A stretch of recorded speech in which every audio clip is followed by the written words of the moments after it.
Thank you for joining us on Salt and Pepper Unleashed. This ain't your grandma's nursing home. I'm pleased to be joined today by Greenwood Village South Board President Mike Tapp. Mike retired as CFO and Senior Vice President of the Skillman Corporation and has a robust resume of service to organizations within Johnson County. Mike was first elected to the GVS Board of Directors in 2012, and his experience in cost accounting systems, employee benefit plans, human resources, and construction management are a few of many strengths that he is able to leverage serving on both the board and the GVS Finance Committee of the board. Mike, welcome. Thank you. Glad to be here. I'm honored that I've been invited to join you folks. Absolutely. We're glad to have you. And we're just going to do this. Okay. We have something that we have in common that I think is a strong passion of ours, and that is that in addition to Greenwood Village South, we both love bourbon.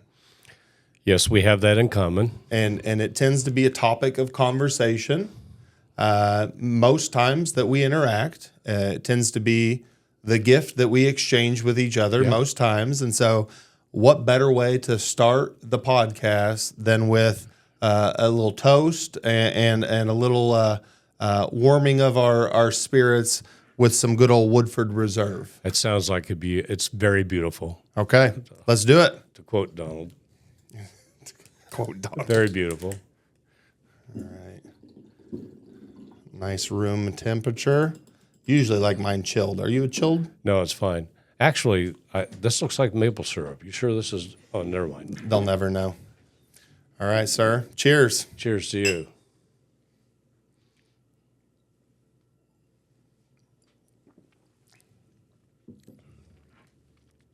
Very beautiful.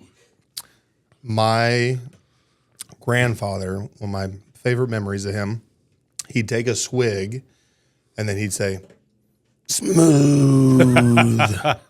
And so I always thought that was humorous as a young child. Let's shift gears to kind of your role on the board. So you've served for 12 years now. I want to tell the folks how you came to have a seat on the board and a couple ways of how you're connected to the community, both GVS and the greater community as a whole. Very good question. A couple ways. In 1987, I was approached by the mayor of Greenwood at the time, Jeanette Serena. They had formed, the Republicans and Democrats in the city of Greenwood had formed a political action committee. And I to this day, I'm not sure how my name came up, but I got called and I was interviewed. And I was asked to please consider running for Greenwood Common Council. And so I did, and the rest is history. I served on the Greenwood Common Council from 1988 until 2004, serving 16 years consecutively. And so that got me involved in giving back to the community. And one day, 12 and a half years ago, Dan Wagner called, because Dan and I were friends, and he also did my taxes. I've known him for a long, long time, and said, Mike, we have an opening on the board of directors at Greenwood Village South. And I thought that sounded interesting. And he said, would you be interested in considering that? And I said, yeah, sure. So that's how it all started. And my interest in Greenwood Village South stems back to my mother-in-law actually lived here for 17 years. Wow. And she lived here, she passed here, and I became somewhat familiar with the operation and the community. And was What years was she here approximately? In the 90s, early 90s, mid 90s. Okay. And then I just became very interested in being involved, and that's how that really spurred my interest. Yeah. The reason I asked that question, Greenwood Village South, with its storied history of 60 plus years, we've been through a lot of changes over that time, and so I'm always curious. Okay, trying to place what instant in time was this experience and exposure. So in that time frame would have been the planning and the construction of the South End apartments and the health center, Indeed. which was huge. It was a big deal. At the time. So very interesting. All right, so going back to just say a decade ago or a decade and a half ago before you stepped onto the board, curious, what was the reputation, the financial health, the strengths, challenges, if you will, of Greenwood Village South, and how have you fixed it all? Yeah. Well, I've not fixed anything, but I would say the strengths still continue to this day is to be our name. We're well known, and I think at that point the financial health was suffering some. We were struggling for lots of different reasons, but marketing was a challenge. We just couldn't quite get it done, and that's the best of my memory. I can recall those issues. Yeah. And so I guess, fast forward now, relative to that snapshot in time, where do you see those same things? So reputation, is it just as strong, less, more? Well, I think it's just as strong, if not stronger. Our marketing efforts have like a shot to the moon. We're putting an awful lot of emphasis on that, and being very creative, much more creative than what we were in the past. Yeah. And, I would ask you, but I already know we had board meeting last week, and we looked at the financial benchmarking over the last several years, all the way back to, I think, even before you joined the board, and financial health of the organization has blossomed, for if you want to understate it. So community's come a long ways in its history of 60 plus years, but even so in the last decade or more. So great to be a part of an organization like that. I hate to kind of relive horrible experiences, but I am curious, and we've had multiple conversations about the topic, but never in retro perspective. Talk about the challenges that we experienced as a community during COVID. Yeah. Well, you and your staff experienced it much more than the board did, but I recall coming to the community for a meeting shortly after that kicked off, and seeing the security shack and having to go through security and answering questions, and it was a horrible, horrible situation. We got through it, and kudos to you and your staff, because you folks suffered a lot more than anybody else, and the residents. There had to be a lot of patience at that point and understanding, and I know that wasn't easy.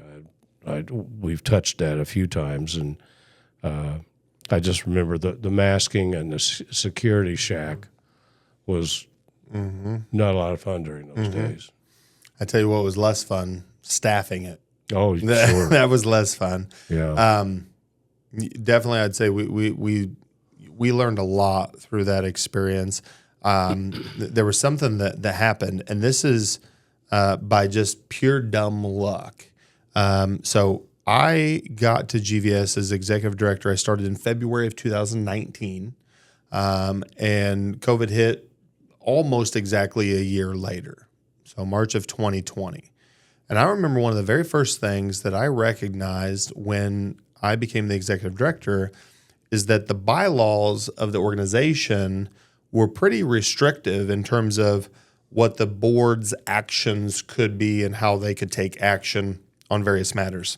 And if you recall, we rewrote the bylaws and had those accepted, I think maybe in October, to allow for remote meeting and voting. Voting, yeah. And we leaned on that so much almost immediately that, again, just pure dumb luck, we would have not had the ability to do that, at least in that, immediate short period of time. And so I I'm a firm believer things happen for a reason, and there's always a plan. We just don't necessarily know what it is, and I think that was part of that plan.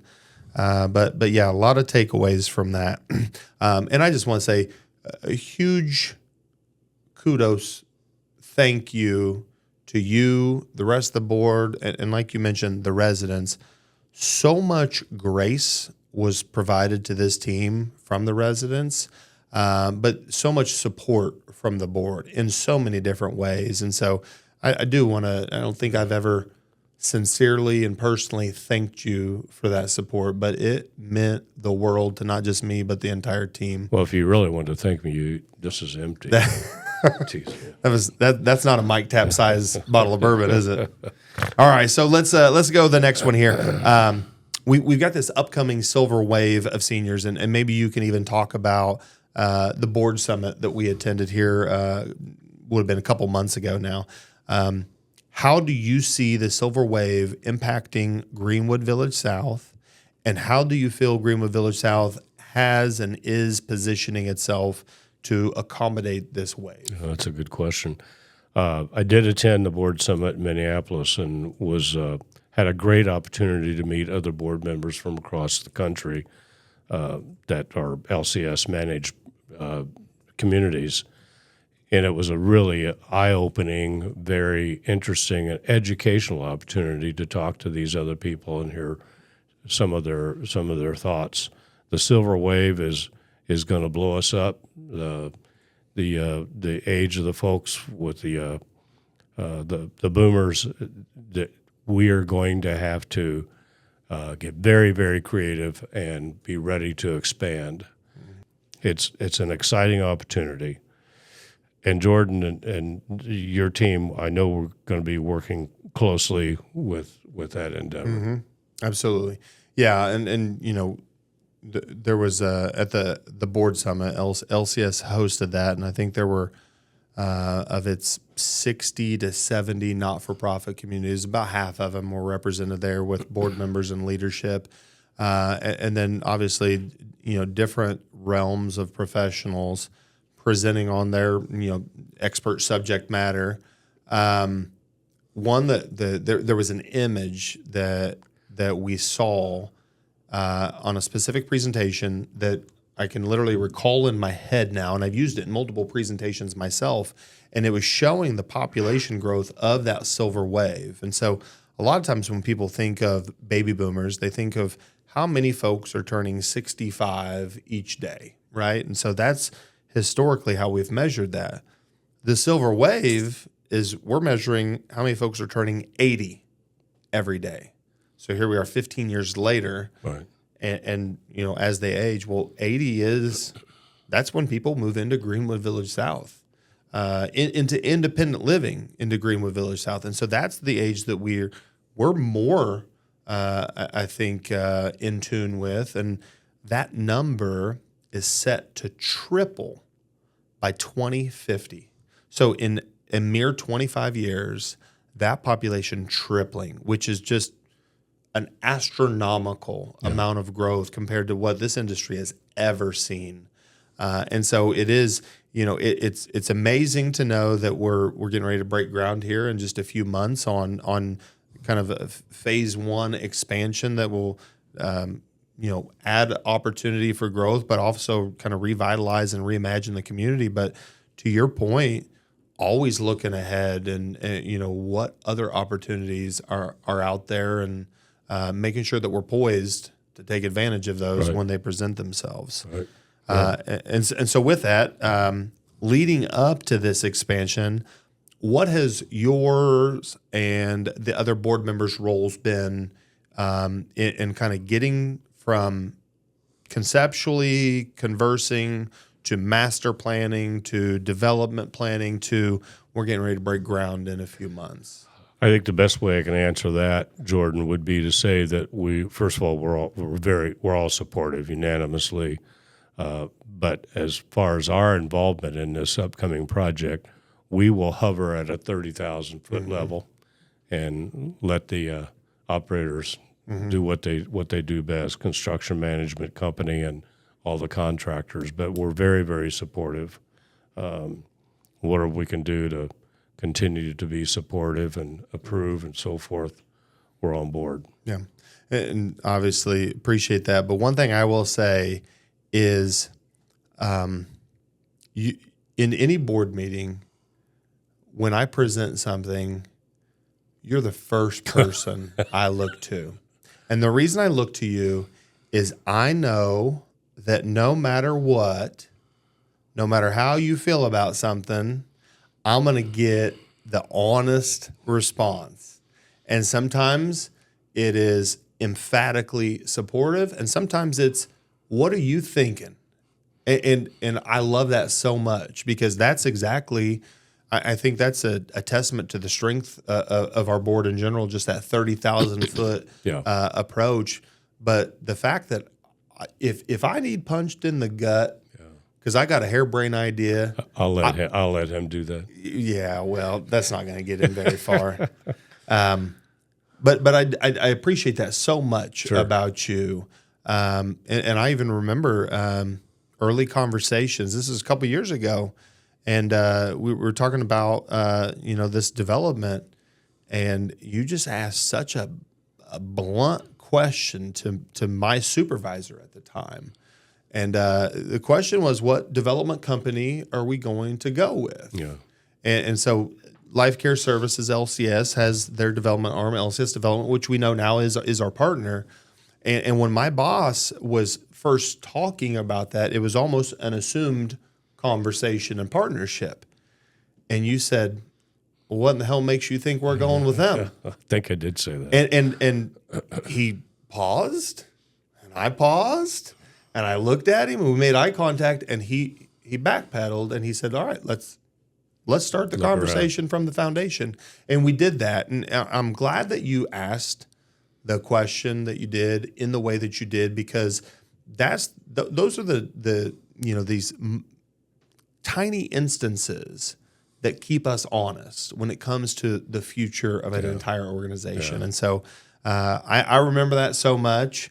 It's ingrained in my memory, and I love it. And I know I can count on you to ask a hard question when necessary. I appreciate it. And it's not meant to be controversial by no means. It's actually, I get very sensitive when I think we're being complacent, or at any board meeting or any opportunity to say that. We got to make sure we turn over all the rocks and make sure that we just don't make assumptions. Yeah. Yeah. Absolutely. Yeah. Absolutely. We know what assumptions do. Yes, we know that. You can draw that. We don't have to repeat it. We'll draw put that on the whiteboard. We'll put it up on the whiteboard for our viewers. So kind of more of a subjective question here. What do you feel has been the highlight of your service on the board at GVS in the last 12 years? If you want to highlight, take it away. Well, I think seeing satisfaction in the faces of the residents. There might be complaints about the food and the dining hours and things like that, but overall, in general, us coming out of COVID, we were successful.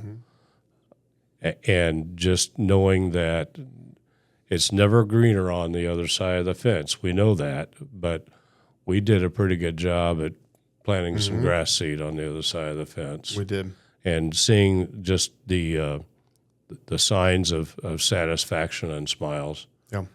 And they're appreciative. Yeah. They're appreciative. Yeah. I have I call it my feel-good box.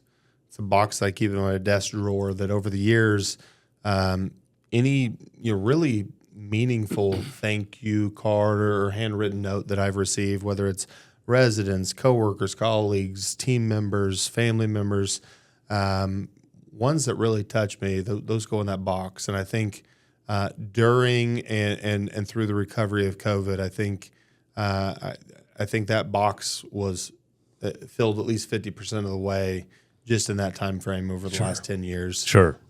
So there's always silver linings when you look for them. You had mentioned Dan Wagner calling you about the vacancy on the board, and you mentioned that story last week. We had an event with residents in which it's kind of a Q&A and intro to board members, just to kind of give a platform for folks. And you told that story, and what I thought was humorous, and I mentioned this then, but I'm gonna mention it again. You like to razz folks. I like to razz folks, and we do so as a form of endearment. We don't razz people that we don't love. Indeed.